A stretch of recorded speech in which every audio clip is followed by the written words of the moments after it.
How much revenue would you say your company's making now? Around 8 or 9 million million. a year? And how much of that is wholesaling and how much of that is new build? Probably 50-50. Oh, wow. Yep. That's crazy. You make about $4 million wholesaling, and then you make about $4 million building and selling properties. I think the title of this video is going to be Doctor to Wholesaler.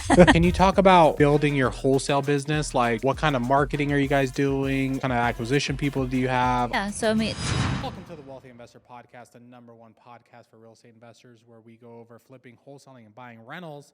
And today we have a big time investor, Stephanie Betters. How are you? hey, thanks for having me. Yeah, excited to have you on the podcast. You just spoke on the WealthCon stage. So for people who don't know who you are, can you give us like your quick backstory? Okay. So my background's actually in medicine. I have a little bit of an unlikely path to real estate, but I went to grad school to be a nurse practitioner. And while we were gearing up for grad school right after graduating undergrad, my husband thought it'd be a great idea to flip a house. And that was in 2007. And everything sounded like a good idea then, right? So we lived in this house, we flipped it, and then thankfully sold right before the crash and then went off to grad school. So after grad school, we're like, okay, that was fun. We made money. The crash is kind of over now. It's like 2012, around then. How do we get back into real estate? How do we buy more rentals and essentially have a wealth building plan, right? Yeah. So that was the original plan. We moved to Charlotte, North Carolina, specifically because of the real estate market. We were in Long Island at the time going to grad school at Stony Brook. And Charlotte had an international airport, had a great real estate market, and had great jobs for medicine. So I found my job as a nurse practitioner. My husband's a physician assistant. I'm like, all right, let's save up some money and buy some rentals, right? And I was petrified. We had at that time, 3 young babies. And I was like, okay, we have a lot of school debt. We had over $200,000 in student loans at that time.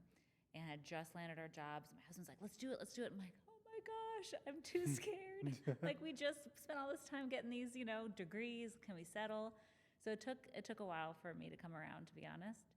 And then we bought our first rental property, 20% down type of very traditional. And I was like, okay, this isn't that scary. I think we can do this. I get it, right? We make a couple $100 a month. We save the money up. I'm like, we can do it.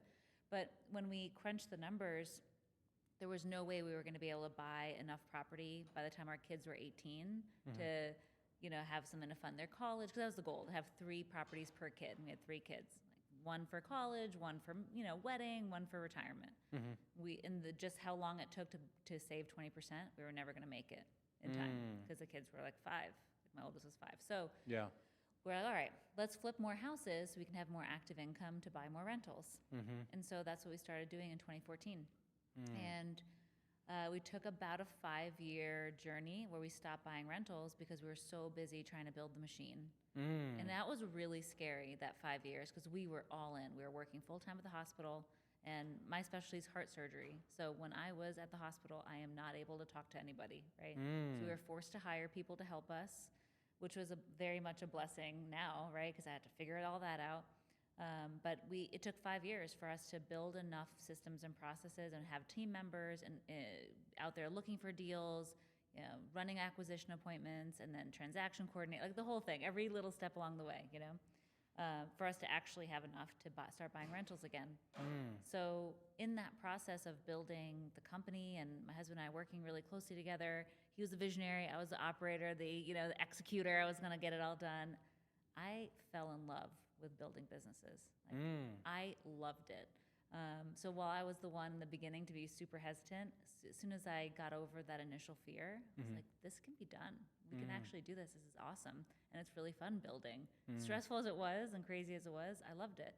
So, we decided, okay, we need to do both. We need to build a real estate company that can provide active income also and have an arm of that that's going to build passive income.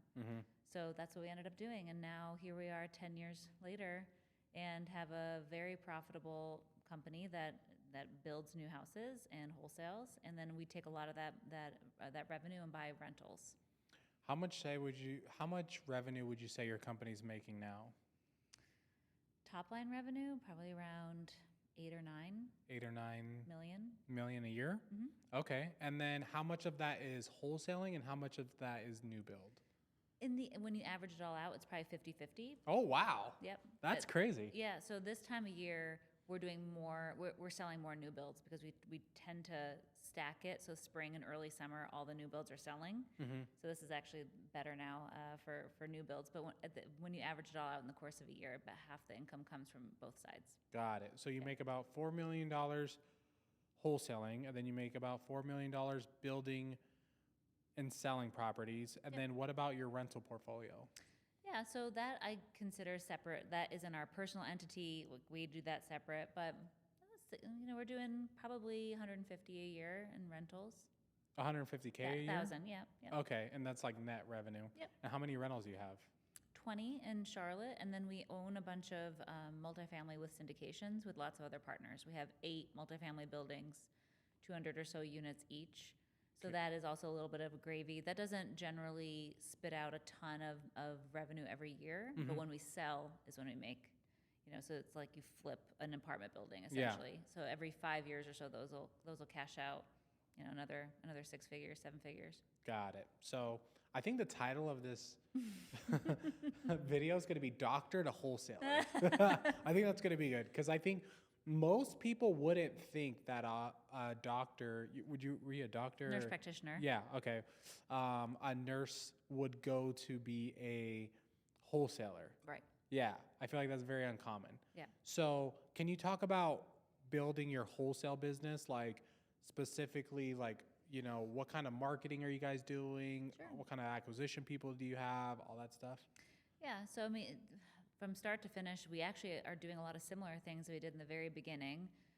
But in the very beginning, when we didn't have money to spend on marketing, we did a lot of, I think the best thing we did in the very beginning was something called Every Door Direct Mail, where you can go, at that time it was the post office, and you can choose a postal route and then just paper it, basically.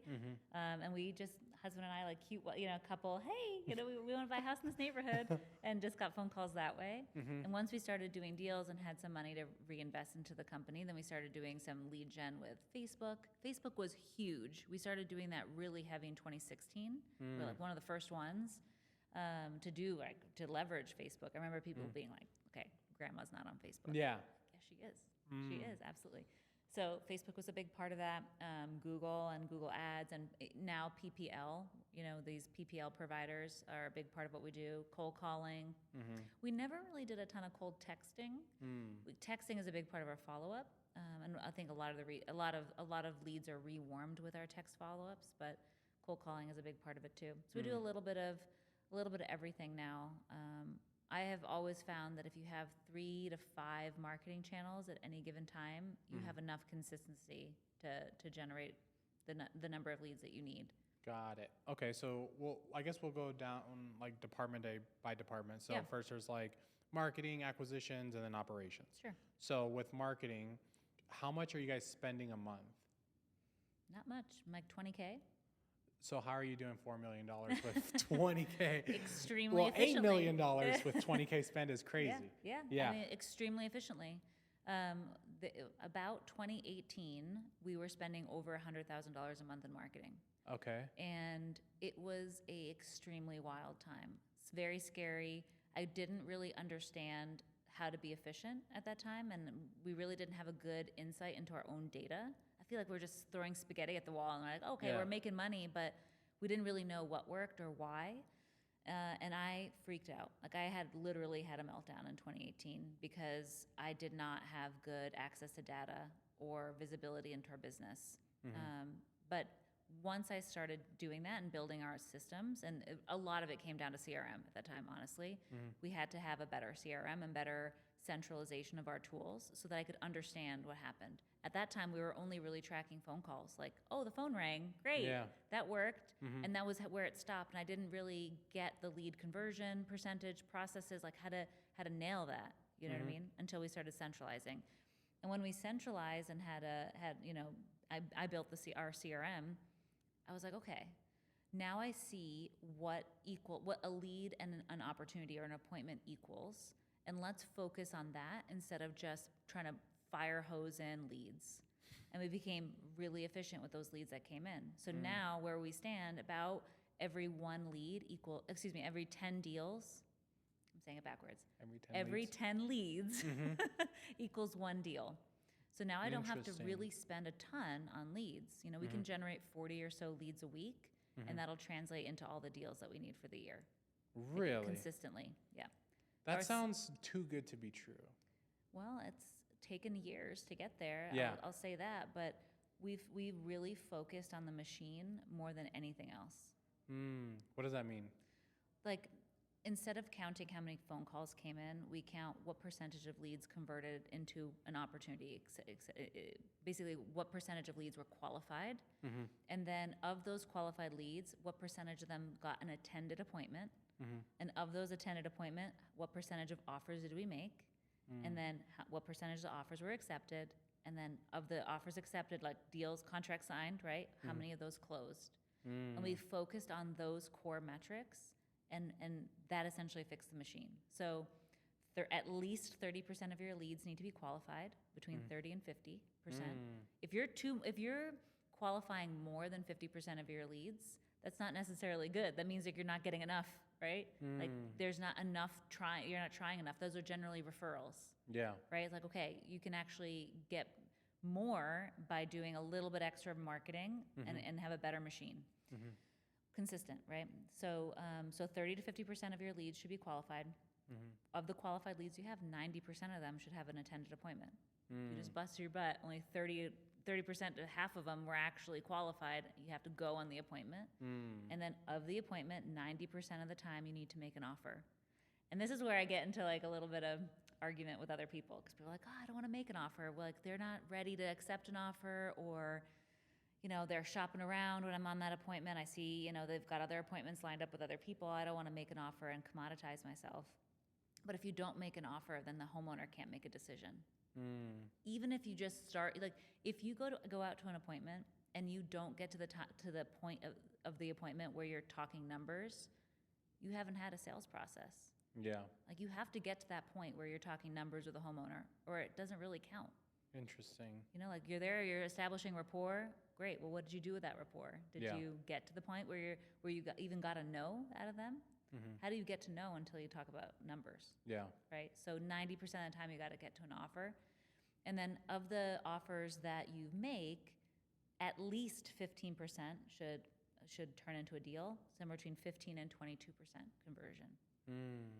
Okay. Should turn into a deal, and then you've got to close at least 70% of those contracts that you sign. Okay. If you can nail those along the way, you have a money printing machine. And you don't have to spend Interesting. more money in marketing, Yeah. you know? I think anyone listening to this should like go back and re-listen to that and then write it down. Yeah. And then look at their current business to see, are you hitting those KPIs? Yep. Because I think even for myself, like, it's so funny. I've been doing this for 7, 8 years now. Yeah. And I still get reminded of just like little things like the 70% close rate. Yep. Whenever a deal falls out right now, I'm like pissed. Yeah. I'm like, what the hell? Like, am I not dispoing it right? Are we locking up stupid deals? But in reality, like deals fall out. Yeah, and these are distressed situations. So sometimes Yeah. it's not even that we can't find a buyer. Yeah. It's sometimes like title is wild, right? Like we're dealing with the messy situations. Yes. So if you're closing 100%, you're probably losing money. Yes. Because then you're like, shoot, I promised them this. The numbers don't really work, but I'm going to anyway. Or, you know, there's surprise repairs and things like that. Like, there's always going to be fallout, and that's okay. Yeah. You know? But Okay, if it's less than 70%, then you have a sales problem. then you definitely have a dispo problem. Yeah, dispo problem. Yeah. Yeah. Okay, so you're spending $20,000 a month, and your business is making $8 million a year. Yep. What type of marketing are you doing right now, and how much are you spending on each? So definitely like pulling levers all the time. We're hyper aware of all of our numbers, but I think that I would say the top 3 are cold calling, social media, and Google. Okay, so let's go into cold calling. Yeah. Like, how many cold callers do you have? How much are you spending? All that stuff. So we have 3 cold callers. One of them, we'll call it 3.5, because we have one that calls on the weekends that also during the week is a lead manager. So we cycle them through a little bit so they don't get burnt out. And they call, our best lists are the pre-foreclosure lists and absentee homeowners. Yeah. Yeah, those are our best lists that they call. Those are all in-house. So our cost is just our phone usage. We use smartphone and smart dialer. Okay. And that usage is shared with the rest of our team. So I don't know if I could tell you off cuff Yeah. exactly what the cold calling team is spending on usage, but that's the setup. Yeah. Okay. And then how many deals a month do you think your cold calling is bringing in? Probably 3 or 4 from them, 3 or 4 from social media, 3 or 4 from Google. Then we have like one-off stuff like PPL, referrals. We also have a We Buy Houses franchise so that'll spit off 1 or 2. We don't operate under that, but we get leads from them. And so we have a bunch of other channels that spit out 1 or 2 deals also. And then we do some JVs, and that'll spit off a couple deals a month too. And what does it mean when you say, oh, we get deals from social media? Facebook, Instagram. Like Facebook, Instagram ads? Yep. Oh, okay. So you guys run Facebook and Instagram ads still? Yeah. Got it. How much are you spending and like what's like the ROAS that you're getting from it? Generally, it's like 4x for our ROAS. We're probably like 60 to 90 bucks a lead, depending on the month. Okay. So. But can I say something kind of exciting about it? Yeah. So Facebook ads, the part that I really like the best is messenger ads. Messenger ads specifically do the best. Got it. So that's when like the ad tells them to send a message, like get started or something like that, and then you start messaging. Okay. And you said you're spending how much on Facebook? I mean, it's like 60 to 90 bucks a lead. Okay. And we adjust all the time. Yeah. Like, what do you think, like 5K, 10K a month? I would say probably between 2 and 3.5. Oh, okay. So you're spending very little. Yeah. Got it. And then, so that is. Remember, I only really need a net leads of like 40-ish leads a week for us to hit our goals. Got it. Because 40 leads a week equals 4 contracts. Generally, and then your 4 contracts was like the average deal size. 15. 15. Does that add up to $4 million? Because that seems very low. Like, let's see, 15, 30, 60 a week, 120, 240. Yeah, I guess that adds up to like $3 million. Yeah. Dang. Right? You make it sound very simple, but I guess because you know all the numbers. Yeah. I mean, the system is the biggest benefit. Like, there's so much variability with marketing, right? But like, if you know what happens when a lead hits your system, and that's all you have to tweak. You know what I'm saying? You don't need to. I think a lot of people make the mistake of like, I just need more leads. I just need more leads. That's it. Need more marketing. We got to spend more marketing. I didn't get my contract goal. I need more leads. Yeah. Almost never is that the answer. Now, when you're first starting, obviously you have to get some dirt in the machine. Yeah. So there's a little asterisk there. But once you start doing deals and you have some sort of system, that's almost never the problem. So it sounds like your company is very good at sales. That's what it sounds like to me. To be closing 4 contracts on 40 leads seems like you have a good sales system. Yeah, and we're not always perfect. I mean, like, there's some weeks that we're better than others, that's for sure. So I'm guessing you guys are doing some sort of Andy Elliott sales style. I don't even know who that is. Just kidding. That's a joke. Some people. He's like a guy that yells at fat people. Oh, but no, and he's like actually headlining Wealthcon, but it's okay. I'm just kidding. Oh my God. Some of this is land too, and land. So half and half, right? So and land is a little bit different than that sales process. Is a little different. Those people are generally not emotional. Yeah. They don't have a ton of distress. They're just like, I have this land. I don't know what to do. Got it. So it depends. It depends on the situation. Okay.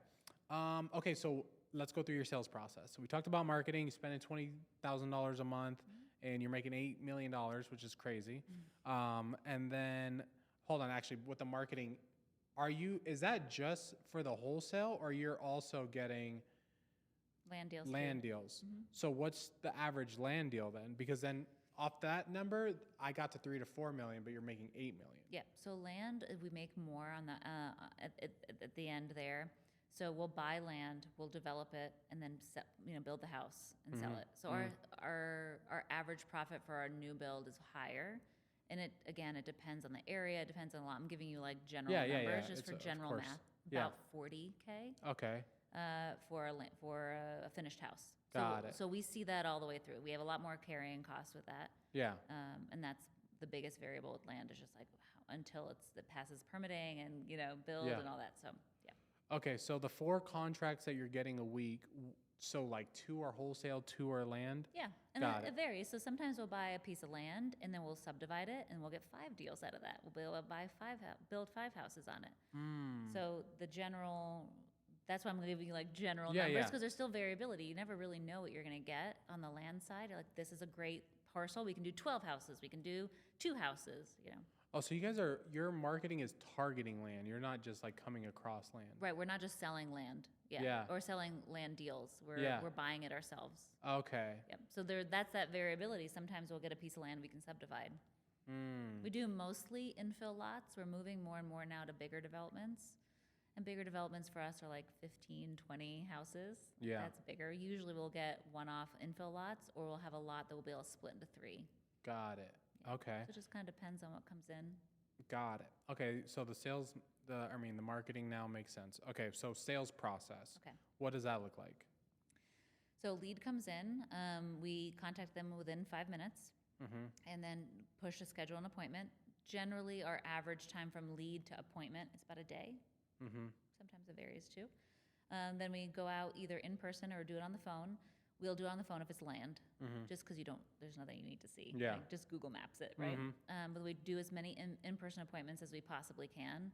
There was some disruption there with COVID. We had to do a lot. We had to transition to virtual wholesaling, but we're only in Charlotte and within 2 hours of Charlotte, so I should say that. But we'll go out in person and meet with the homeowner and walk the house and establish rapport and make an offer. And the goal is to make an offer 90% of the time. Got it. Okay. And then like what scripting, what sales process do you guys follow? Stuff like that. I mean, we really adapt a lot of different ones. So Jeremy Miner, Steve Trang, we've done a lot of Chris Voss training, Sandler method. Okay. Is that what you mean? Like all the different? Yeah. And Is there like a specific sales process you guys follow or not really? Off of one person? Yeah. No, not Or really. any, like, I don't know if you guys have like, okay, there's our 3-step sales process or I don't know. Everyone's a little bit different. Yeah, I mean, of course we have certain script items that we have to go over. So we have to make sure that we're there and that we're professional. We have to make sure that we establish rapport, that we understand what the pain is, right? That we transition to negotiation during an appointment, address any deal killers and decision makers that maybe are not present, and then move to, essentially, why can't we get to a contract today, right? Like what's in the way? What else is going Objection. on? Yeah, all the objection handling and then signature. Got it. And you said you have how many salespeople? We have 2 full-time acquisitions for the house side and then 1 land person. Got it. Okay. Do you think, is land sales different than like house sales? I think so. I think it's a little bit of a different sales process because rapport isn't as important. Of course, rapport is always important. You want to do business with people you know, like, and trust. So you have to have professionalism and you have to have that established that you're a serious buyer and stuff like that. But not rapport in the sense where the homeowners, where you have to get them to open up like their whole life to you to get them to really truly understand the pain, right? So rapport and pain is a little different for land. It's a lot more logical and offer driven than houses. Interesting. Yeah. What about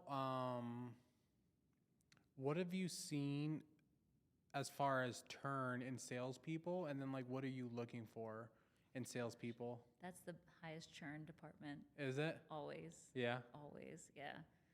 I mean, what I'm looking for is somebody who doesn't take no for an answer. Like no doesn't mean no. No means maybe later. Yeah. You know what I mean? That tenacity. And the people who can establish connection with people really quickly. And you can know that when you're interviewing somebody and they get you to open up. Yeah. Or it's easy to talk to them. Those are generally really great salespeople. Like who's a quick connector? Yeah. You know what I mean? Do you need do they need real estate experience? No, and preferably not. Oh, okay. I actually think some of the best salespeople that we've ever hired have been professional athletes or even college athletes, or have come from a different industry like medical office sales. If you can do pharmaceutical sales, you can do real estate. Yeah. That's really good. Car sales has also been pretty good. You got to be a little bit careful with car sales. that transition is sometimes a little bit difficult because you don't have as many at-bats like you do at a car lot. Yeah. So those folks they won't take no for an answer. They won't get offended by no's, but after a while you're like, I'm only doing a couple deals a week. Like, where in car sales you have a lot more at-bats. You know, it doesn't get in your head as much. Yeah. Just depends. I just say that with an asterisk. Sometimes car sales is hard to transition from because of that. Same thing with door-to-door sales. We've had a couple great door-to-door sales folks come through, and same thing. They're quick connectors. They can talk to anybody, but they don't have 100 at-bats in a day. Interesting. You know, so if someone says no, they're like, all right, go to your neighbor's house, right? Yeah. It's not the same here.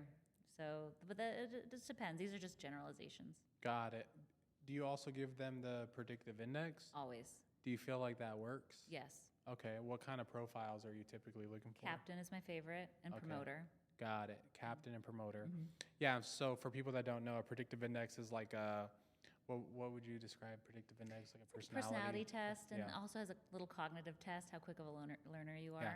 Do you give them, do you look at their COG scores? Always. Really? Do you look for high or low? High. High? Has to be over 200. Okay.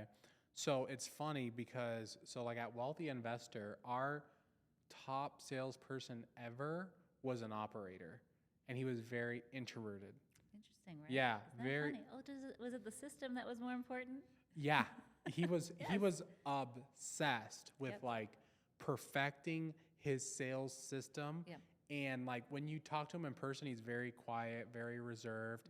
But like when he would get on calls, like literally, let's just say he would collect $300K a month. The next best person we've ever had is like 100, something like that. He was just so good. They're probably better listeners. Yeah, very good listeners. You know what I mean? Yeah. And that's really important. Mavericks can be really, really challenging. Mavericks can do well too. Yeah. And that's like just the go. That's what I am. I'm a maverick. Yeah. Brian's a maverick too. Yeah.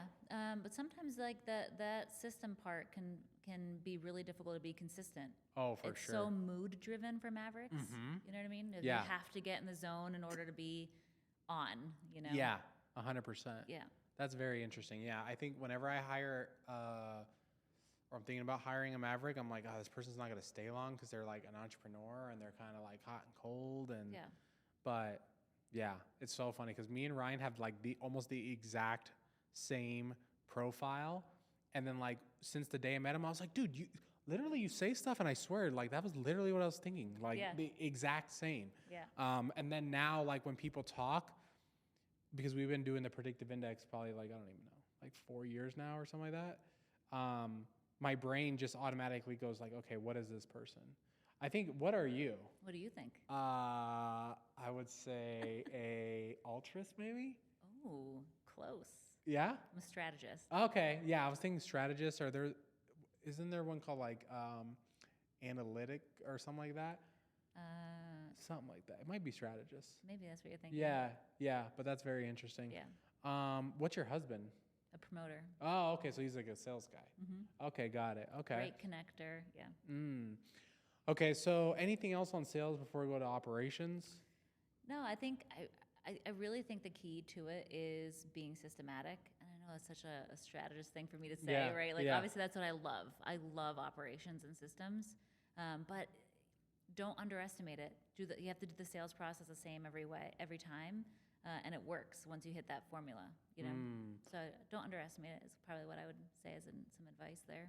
Okay, before we get to operations, who like coached you guys, or who like brought you guys up through the wholesale business? So we didn't really know that there were real estate coaches for a couple of years in. Like, okay, like our first. I think that's probably good.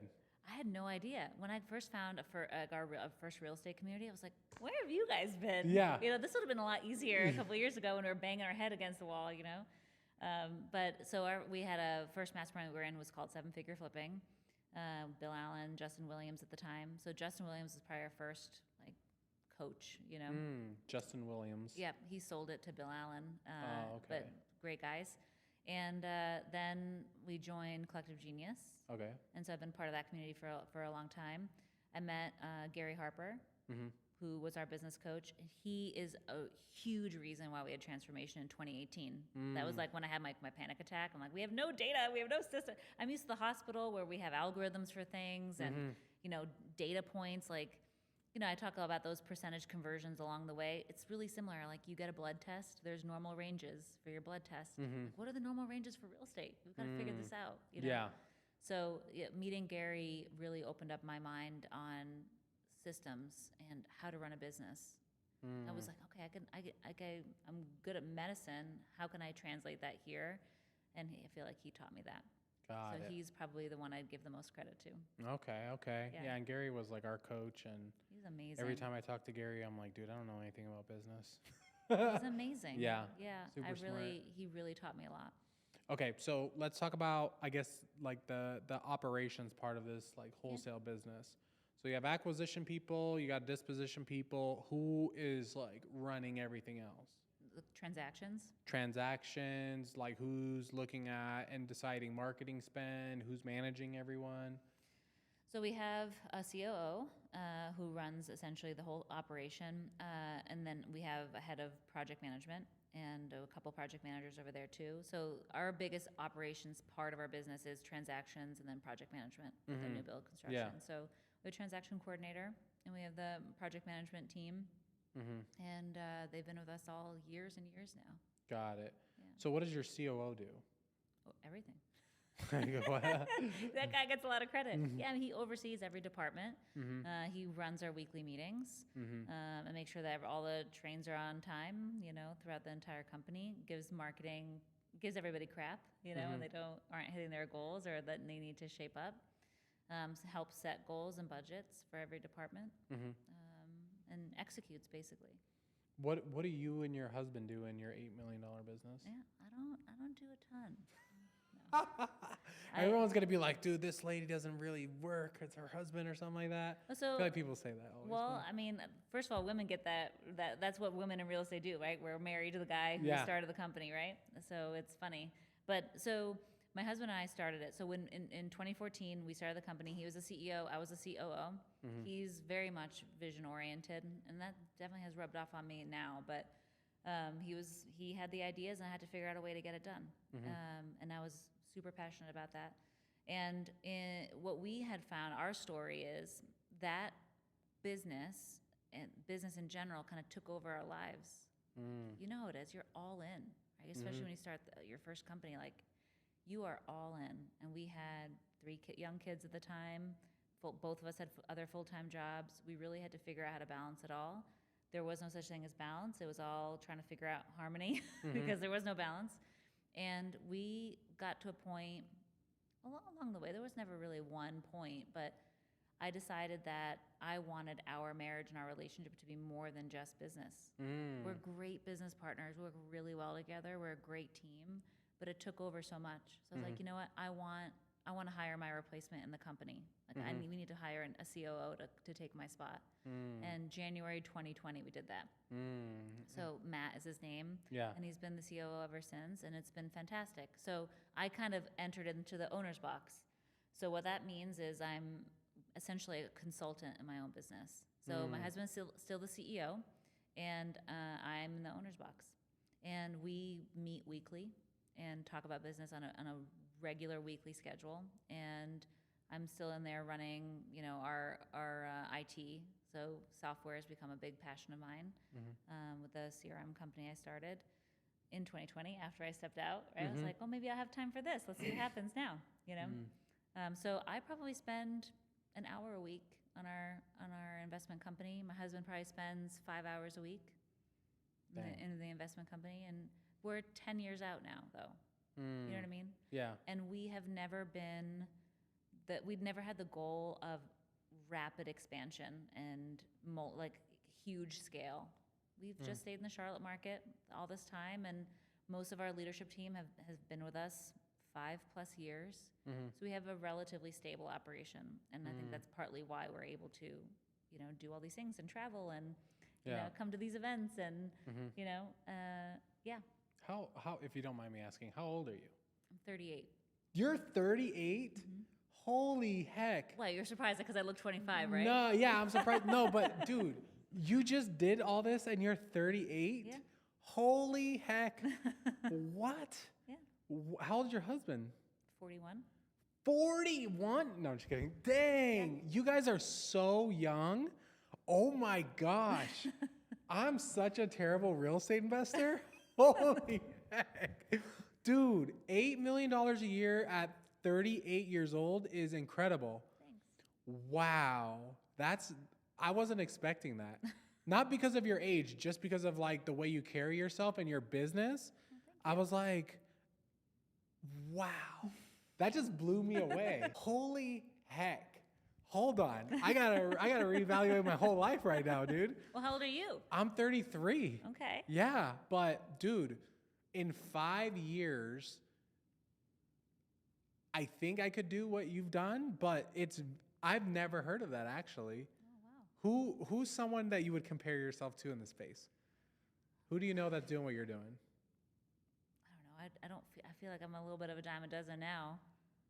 You know, with the groups and being exposed to all these people, I don't necessarily feel that special, to be honest. Well, I'll tell you this, right? So I know all the top real estate investors in the country. Maybe the ones that don't have social media, maybe I don't know. Yeah. But I haven't heard of anyone doing what you're doing. I could say maybe the richest person I've met and had on the podcast. Let's see. Could you guess who they are? That's a real estate. They Who's do real the estate. richest person they've? The richest person, yeah. Brandon Turner. No. Oh God. Well, Brandon Turner owns $1 billion of real estate. Like, right. Maybe. I mean, I don't know. I guess that's a weird way. Okay, Jerome Maldonado said he's worth like, he said that he's worth like about $500 million, but he's also a developer. But he's older than you for sure. So wow, that was amazing that you just are 38 years old. Yeah. Do people get blown away when you tell them what you're doing? And Yeah, sometimes I think just because of all the things that I do, people are like, okay, that's a lot. Yeah. so you do the wholesaling, the building your land, or building your houses, and then what else do you do? Rentals and Rentals. syndications, multifamily syndications, although that's Yeah. a very small piece. You invest in them, or yeah. you're like starting GP. them? I'll be Okay. a GP in some of these deals, sometimes an LP too. Yeah. On some larger deals, just a little bit diversification, Uh-huh. which I like. And then Left Main, the CRM. How much do you make off of Left Main? I don't know if I want to publicly say that, but it's close. It's close to Better Path. Better Path? Oh yeah, that's the your investment company. Yeah, So you make somewhere around $8 million a year from Left Main. not quite as much, but we're in there. Close. Yeah. Oh my God. Yeah, our real estate investment company is our highest profit. Yeah. Yeah. Highest profit. Mhm. So what do you think is like profit wise on the 8 million? It depends on the year. Yeah. Because 21 and 22, first half of 22 are pretty epic. Yeah. I think we'll be happy to be in the 30% profit margin this year. That's healthy, yeah. Yeah. Man, dude, that is impressive. Thank you. Yeah, you might be the most impressive guest I've had on here. Hey. Yeah, seriously. Nice. Seriously. And any guru you could think of, I've talked to Thatch, Brandon Turner. Brandon Turner's so nice that you don't even know if he's successful or not. You're like, this guy's just like a really nice guy. Like I love that though. You know? Yeah. Have you ever read Millionaire Next Door? Yes. Like that's a lot of, I love that. Like I never want to, when you look at me, I never want you to be able to know anything. You know what I Yeah. mean? Are you Christian? Yes, extremely. Okay. How do you like incorporate your faith into your business? I mean, every breath. What does that mean? I think it's a huge part of my life and my business. I think probably the biggest way I can articulate that it plays into business is the long game and doing things the right way and treating people the right way. And, Carlos said it from stage today, reputation means everything. I want people to know that I'm Christian just by interacting with me. You know what I mean? Like without me having to say it. Yeah. I want you to know like where my heart is. That's So very good. that's the best way I know how to articulate it. Yeah. But I mean, on a personal note, faith has been such a big part of it because my biggest struggle as an entrepreneur is fear. Okay. You know how they say like new level, new devil? Yeah. For me, it's like a rap song. Right, is it? I think it's P. Diddy, I'm pretty sure. All right. Hey, P. Diddy. Yeah. No, it's not good. No, that's not good. No. Yeah, probably not these days, right? Yeah. Maybe in the 90s. He was cool then. But for me, it's new level, same devil. Like, I hit fear at every level. Okay. And I have to figure out a way to deal with my own fear. And a lot of it comes back down to faith. You know, like what God has put in my heart and like made me excited about and given me the like my purpose, my passions in life, right? Like God put that in me. So why should I be scared? Interesting. But I have to rethink that and retrust him and retrust everything at every new level. So that he has to be a big part of my everyday, or else you just can't survive. There's so much going on. You know what I mean? Do you have like a favorite Bible verse that sticks out to you? Okay, all of Ephesians. I think Ephesians just in general is my favorite. Why is that? Because it's so much about how you cannot earn your way into anything. Yeah. It's already given to you. Okay. Do you have like a specific Bible verse? I don't know. I don't know if I can give you one right now because it just depends on the season I'm in. That's what's my favorite. The current season I'm in is all about trust. Okay. I don't know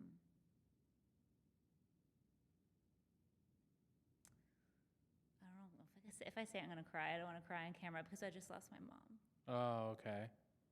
So right now, Psalms 23 is my favorite. Okay. But you don't want to say it? No? Okay. Yeah. Read Psalms 23. Okay. Yeah. I'll read Psalms 23. For me, Philippians 4:6. He talks about do not be anxious about anything, but yeah, with all that, give it to God, and the peace of God which transcends all understanding will guard your hearts and minds in Jesus Christ. That for me, because I've always struggled with anxiety. Yeah. And that always stands out to me, and I'm always like reminded of that. I think it's interesting you say that because I think that's something as entrepreneurs we don't talk enough about. Like we think that that's abnormal to feel anxious and to feel fear. And so if we feel it, we're like, something's wrong. Yeah. It's not wrong. It's part of the equation, and we have to figure out a way to digest it. And I think the best way we can is through faith, but also from each other and community and just the people you surround yourself with. Yeah. You know? Do you feel comfortable talking about your mom? Yeah. So why does it make you cry thinking about your mom?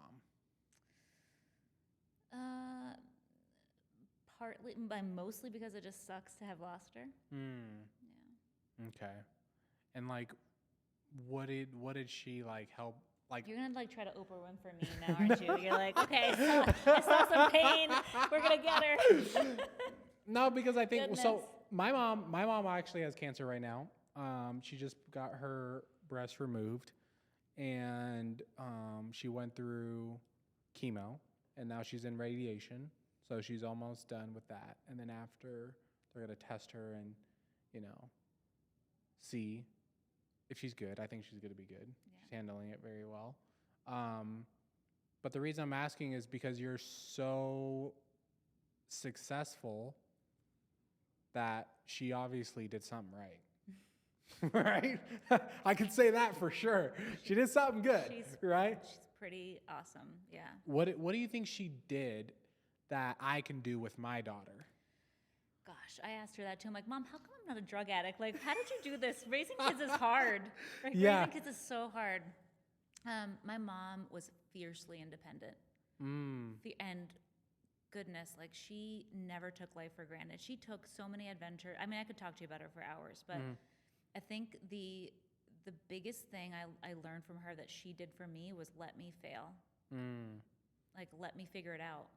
Like little things. Like I remember being a little girl and being like, Mom, can I go down to the gas station and buy soda? And she'd be like, all right, here's $5. And I would just like go to the gas station. I don't know if this is the best advice in right? 2024. But I know, right? It's so different now, yeah, right? Yeah. But I think the lesson with that is like let your kids figure out how to do something. And the way I'm applying that with our kids is like let them cook something. Like, let them cook. Like Have let you heard them that mess it meme? up. Yeah. Like the meme. Yeah. Now there's slang for let it go. Yeah. But just letting them feel like they control something and that they can figure stuff out. And okay. I had another really big moment. Like, I think the first time I ever felt like a grown-up was when I was moving in college and I called up U-Haul and rented a truck and Yeah. like moved my stuff. Mm. Because I had the opportunity to learn that I could figure stuff out. Yeah. You know what I mean? And giving your kids some independence to go do something. Mm-hmm. I'm sure she watched me like a hawk, right? But Yeah. I felt like, oh my gosh, I can, like my mom just trusted me to go buy something at the store and cross the street. You know what I mean? Yeah. And maybe I can figure stuff out. Maybe I can do it. I don't need, I have what I need, Wow. And I think that was the biggest lesson that I learned, and that I would fail and it would be okay. You know what I mean? Did your parents, were they married until your mom passed? No. So my parents got divorced. My mom and dad were only married about 10 years. And then my mom was a single mom for several years, and then she remarried, and she was married to my stepdad when she passed away. They were married for 24 years. Got it. Is there anything else you think you've learned from your mom that myself and the listeners can make sure to do with their kids? She just never took life for granted. She never waited for anything in her whole life. Never. And I'm grateful that she did, because she was only 64 when she passed.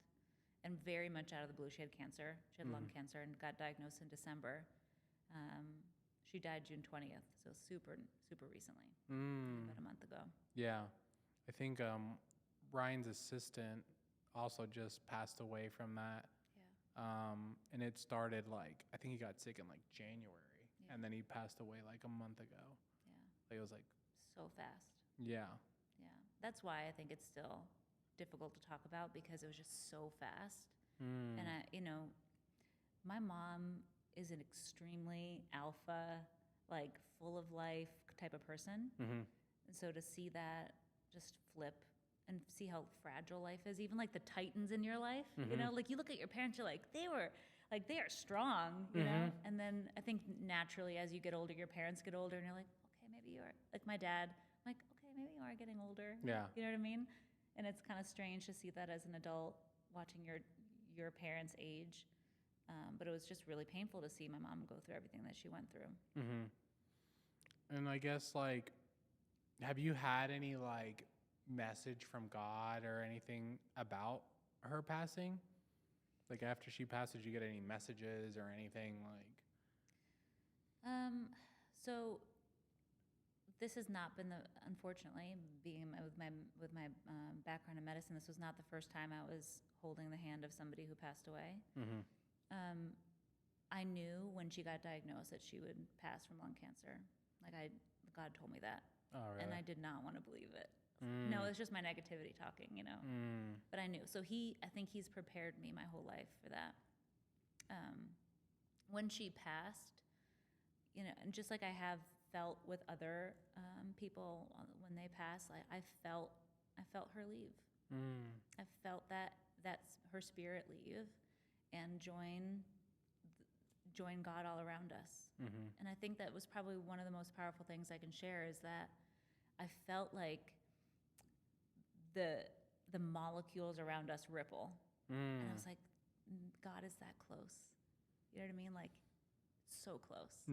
And I think that's always been a comforting thing for me when people pass, is that feeling of the energy moving. That for me has been confirmative. That is proof. I feel it. You know what I mean? And so that the same thing happened for my mom, but I felt it on obviously a much more personal level. And I just felt like God is right here. Yeah. That was great. This is literally one of my favorite podcasts ever. Super unexpected, because we just met, so random. But on the links of the description of this YouTube video, we're gonna leave all your social media and everything. Awesome. But for the people listening on Apple and Spotify, if they want to find you, where do they go? Instagram's probably the easiest, at Steph Betters, STEPHBETTERS. Beautiful. And yeah. Well, thank you for being on the podcast. Thanks for having me. Thank you guys for listening. If you haven't yet, subscribe to this channel. I love you. I appreciate you. Peace.